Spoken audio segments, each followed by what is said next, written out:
জামাত ইসলাম ক্ষমতা আসবে কি আসবে না, ক্ষমতা যাওয়ার মালিক হচ্ছে আল্লাহ। আপনারা ক্ষমতা বলতেছেন বিএনপি চলে আসছে।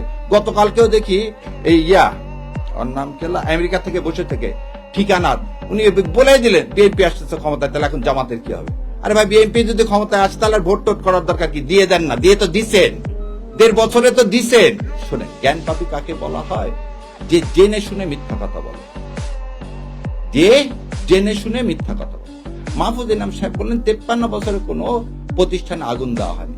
তাহলে উনি অন্ধ, নাহলে ওনার যেদিন চশমা ছিল না, যেদিন নয়া দিগন্তে আগুন দিচ্ছে 12 বছর আগে। তাহলে মিথ্যাচার, যা রক্তের মধ্যে মিথ্যাচার, মুনাফেক সে আমাকে মুনাফেক বলতেছে। এটা তো আপনাকে অ্যাডমিটেড প্রমাণ দেখালাম, হঠাৎ করে আপনাদের এত মাথার ব্যথা হলো কেন?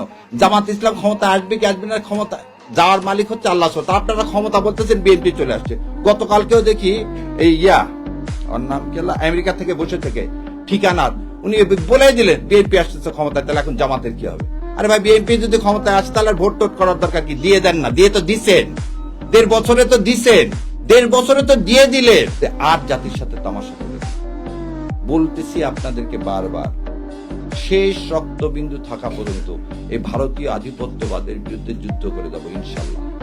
আর এই ন্যারেটিভ আর প্রথম আলো আর ডেইলি স্টারের এই ন্যারেটিভ আর ইনশাল্লাহ দেশে বাস্তবায়ন করতে হবে। সেই জন্যই বলছি, দেখেন আপনাকে বলি, এই চ্যানেল আইতে যা আমি নিজে বন্ধ করে দিচ্ছি। কেন? যেদিন থেকে সোমাকে নিয়ে এসেছি। যেখানে ভারতে আধিপত্যবাদ নিয়ে আসবেন, আমাদের কণ্ঠ বন্ধ করবেন, করতে পারবেন না ইনশাল্লাহ। আল্লাহ আপনাদের কান পর্যন্ত পৌঁছায় দেওয়ার ব্যবস্থা করবে। কি হয়েছে? আপনাদের টিভি আমরা বর্জন করবে।